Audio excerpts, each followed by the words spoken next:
Welcome to Midday on this Wednesday afternoon. Our first guest joining us is Sandy Volo, Abbott Wealth Management, and we're talking about this financial makeover that we've been, that's been our theme with Abbott for the last several weeks, It is. Sandy. It's a subject that we've been dealing with for January, and we're going to flip it over in February to tax, I believe, so it's more relevant to RSPs and that type of, that subject line. So with that theme today, your topic is really talking about, it's a rule I'm interested to hear more about, the 50-20-30 rule. Right. I thought it would be prudent to kind of focus on budgeting. I know the other team members this month have talked a little bit of, just in general. But I thought the focus this time should be on our younger generation, like the millennials and even Gen X. But it's really, really hard to, if you've never budgeted before, how do I go about it, right? And what rule of thumb do I do? So basically, it would be starting at the beginning of the month and writing down what you've spent each month, and then breaking them down further to what is a want and what is a need. Okay. And make your two columns, and then separate them. And so I want to talk about the 50-20-30 rule because I think it would be an easier budgeting strategy for a younger person to follow. Because when you come out of university, you've got student debt. Now maybe you're paying rent somewhere, most likely, and all those other expenses. So with the 50-20-30 rule, 50% would go into like your essential expenses. So being your mortgage or your rent, your utilities, your groceries, your transportation costs.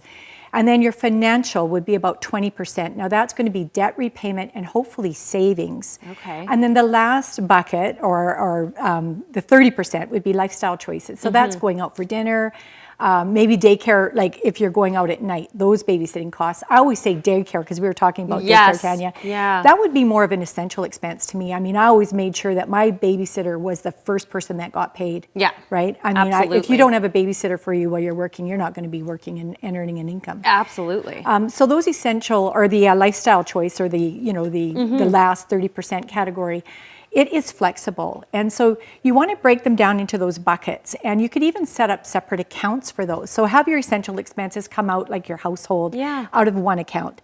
And then your financial, that might be a high interest savings account, but it may be an investment.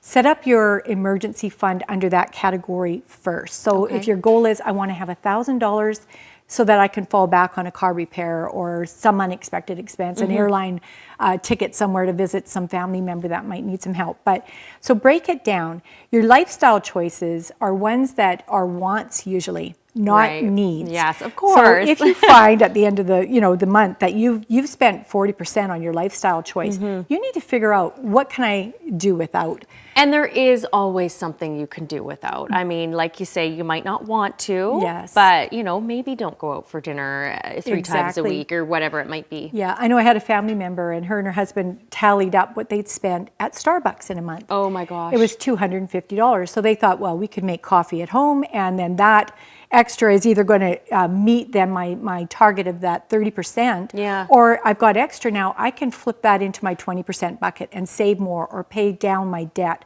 faster. Right. So I do think that the 50-20-30 rule is more achievable for our younger generation because they are, and most people are anyway, but it's that life-work balance, right?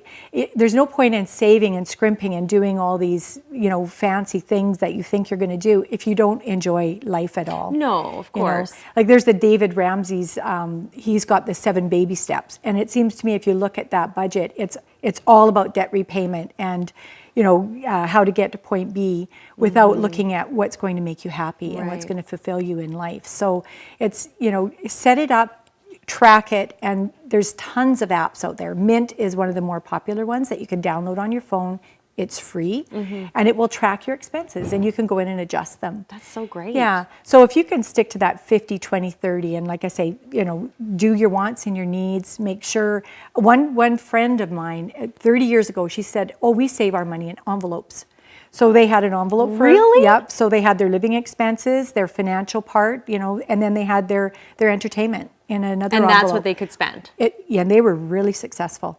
That is a great And that goes idea. back more than 30 years ago. And I thought, that is very strange. I never would have thought of that. Well, I think too, because when you can see it, when it's in front of you, I think you're a little bit less inclined to spend it. I know for myself, when I have cash in my wallet, I'm a lot less, or I'm more aware of how much I'm spending as opposed to when I'm just swiping my Visa, you know? That's really true. Like I'll have cash in my wallet and I'll sit there for a month. Yeah, I know. Right? I'm like, I can't spend this. And I go, only have I forgot I had that, you know. But I think it's really important to set up a budget and just try and follow it and see how you land right at the end of the month. And then you can tweak it. When your mortgage is paid off, for instance, now you can readjust those percentages and do like the 30, 40, 30. So 30% is needed for your household expenses. 40% hopefully you're saving and or paying down other debt. You know, and always, of course, and we've said that before, choose your highest interest rate. Say credit card first. You know, pay what you can on that and get it down, and just pay minimums on the rest if that's all you can do. But try and eliminate one by one in that 20%. And like I say, you could find at the end of that month that you don't need that 30% for those fun things to do. You can put that into the middle pot. So wonderful. Well, great tips as always. Thank you, Sandy. I really appreciate that. There it is, the 50-20-30 rule. Break it down, prioritize, and see what works for you. And then you can always change it, right? Or reevaluate it every so often. There's the information for Abbott Wealth. If you'd like to speak with Sandy or any of the other team there, they're fantastic. We're back after a break. We've got Dr. Jennifer Dick joining us. Stay with us.